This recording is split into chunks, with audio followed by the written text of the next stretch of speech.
bilan ham qiziqda. Mana shu sun'iy intellektda yaratilgan bitta qiz bor, sotuvchi qiz. Ismlari nima edi? Selena degan qiz mana. Mana shu qizga oshiq bo'lib restoranga chaqirishayotgan ekan. Ani Telegramda, Instagramda gaplashayotganda restoranga chaqirishayotgan ekan. Sayt aka? Yo'q, hozir shunaqa-da. Bundan xodimingiz bo'lsa, eng qizig'i qayg'urmaysiz, rashkam qilmaysiz, jo'natib yuborasiz. Odamlarni aldamayapsizlarmi? Xavotir olmaysiz. Hop, biz hozir Musayt Technologiesga keldik.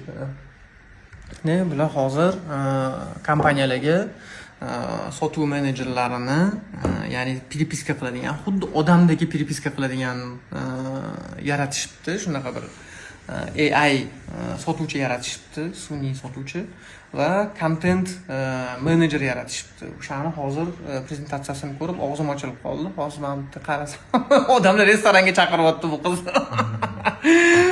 Xudo.